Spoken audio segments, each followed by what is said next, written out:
Pessoal, como é que vocês estão? Espero que estejam todos bem, espero que tenha tudo ido certo aí na semana de vocês, que vocês estejam empolgados para mais um dia de aula, tá?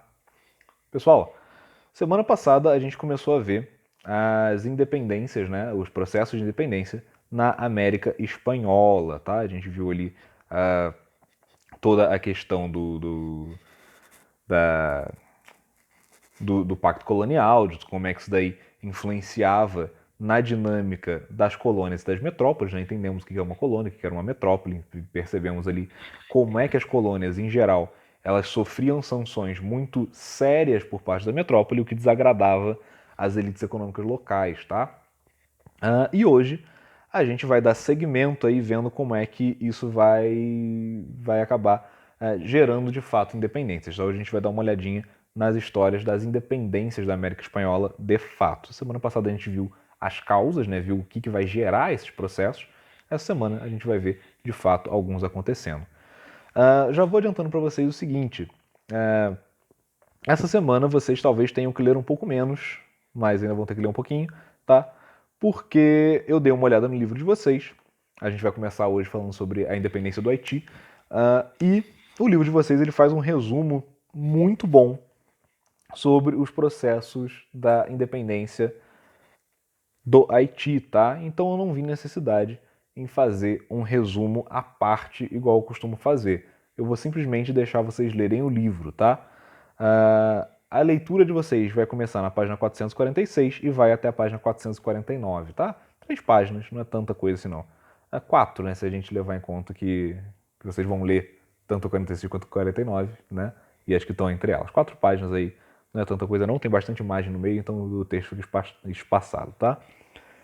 Bom, vamos entender então um pouquinho sobre quem era, né, o que era o Haiti e como é que vai se dar a independência deles, tá?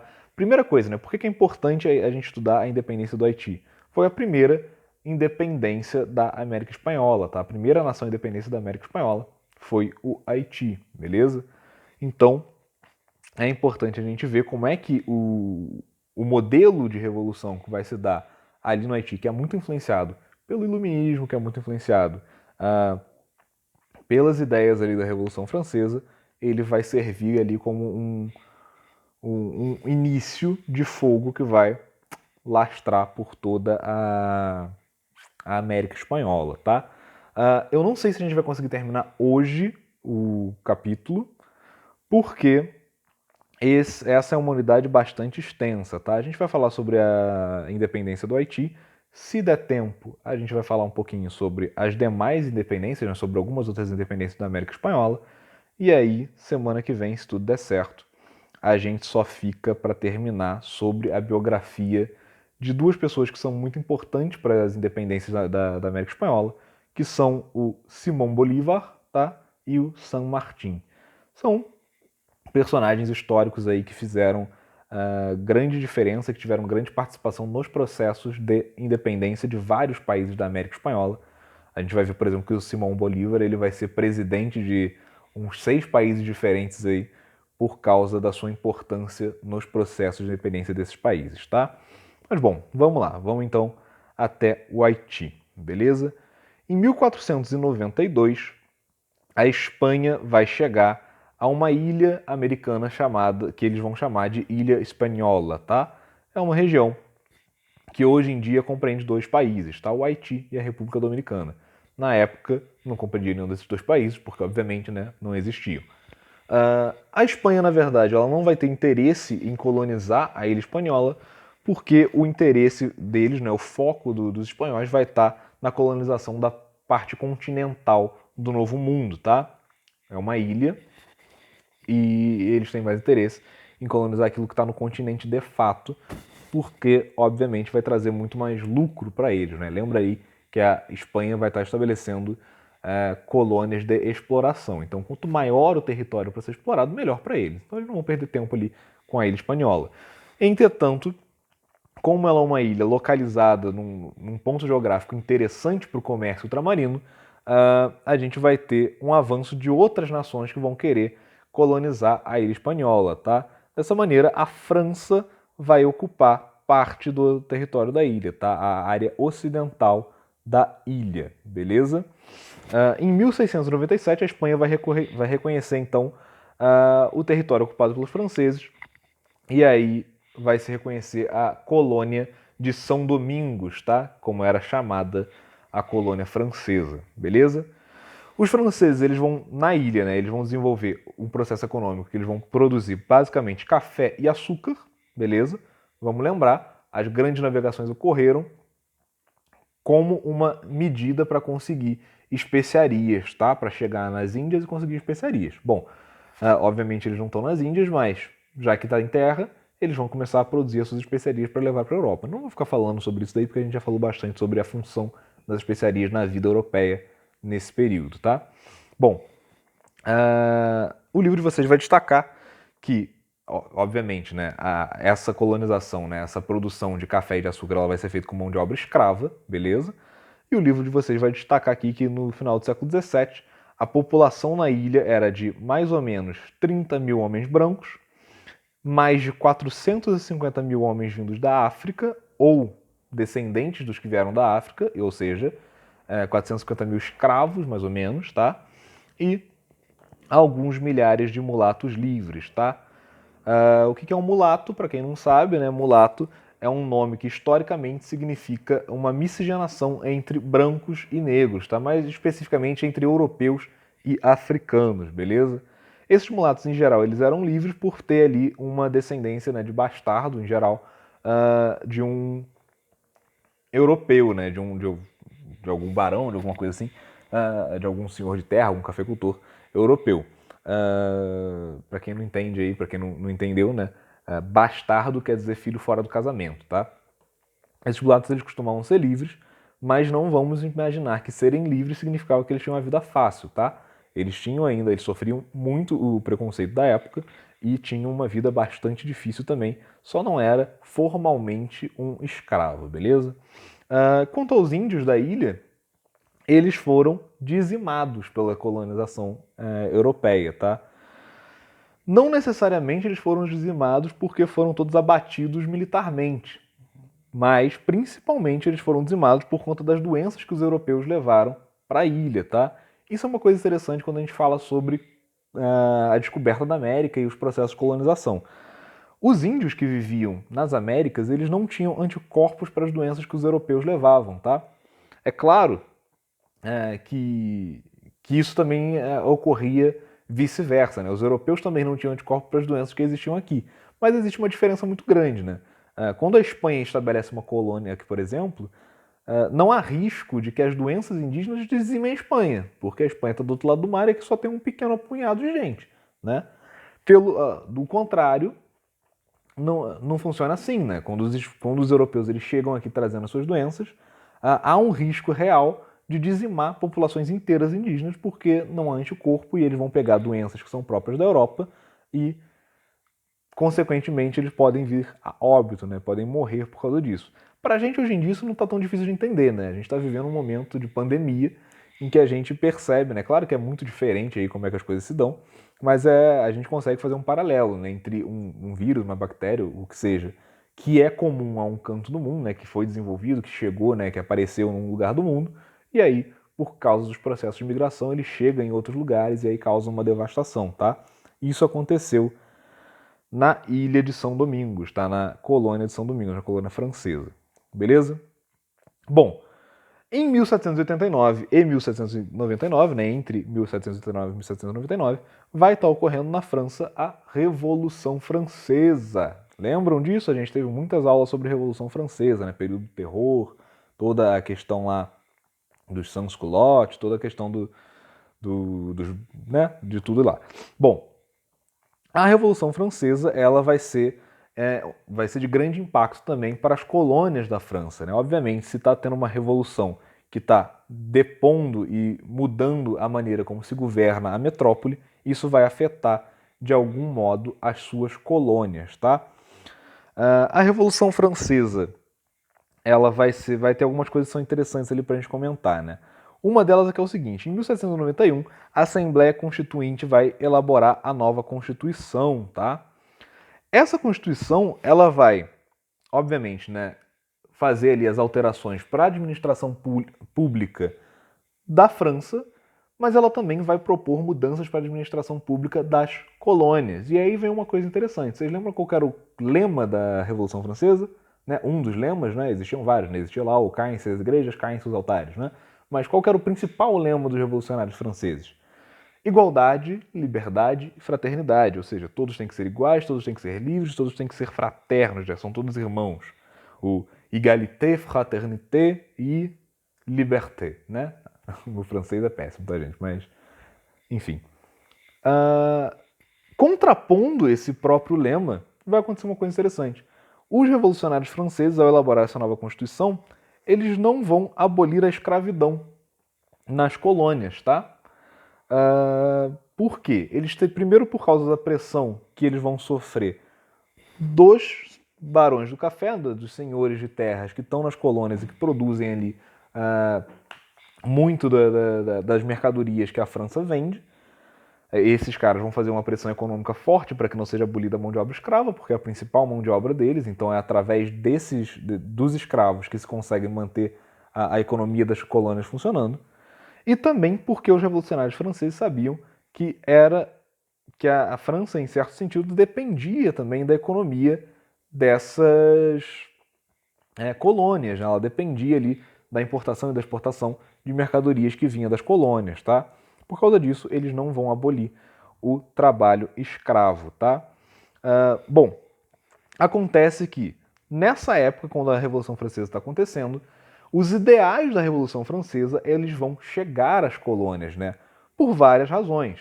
A primeira delas aqui na América é a Revolução Americana, né? A gente estudou a Revolução Americana também. Vocês lembram que essa revolução ela foi quase que um prelúdio da Revolução Francesa, né? Ela também tinha ideias iluministas, ela foi financiada por algumas pessoas que tinham interesses revolucionários na França, né? Eles ajudaram a revolução, em certo sentido, acontecer. E isso é muito próximo, né, da América Espanhola, isso foi ali em cima, né, ali na América do Norte. Bom, além disso, óbvio, né, se é uma colônia francesa, existe algum tráfego, óbvio que na época vai ser muito menor do que seria hoje, com avião e tudo mais, mas existe algum tráfego entre colônia e metrópole. Existem navios que chegam e partem de uma da outra. Então, os ideais que eram pregados durante o período revolucionário da França, eles invariavelmente vão chegar nas suas colônias, tá? E também vão chegar no Haiti. De modo que, nesse período aí da Assembleia Constituinte, alguns líderes revolucionários vão começar a pregar contra a escravidão nas colônias, tá? Vão começar a pregar contra os abusos que são cometidos pelos donos de escravos, contra as condições de vida que eles vivem, contra toda a violência que eles são submetidos. Eles vão começar a pregar contra isso, tá?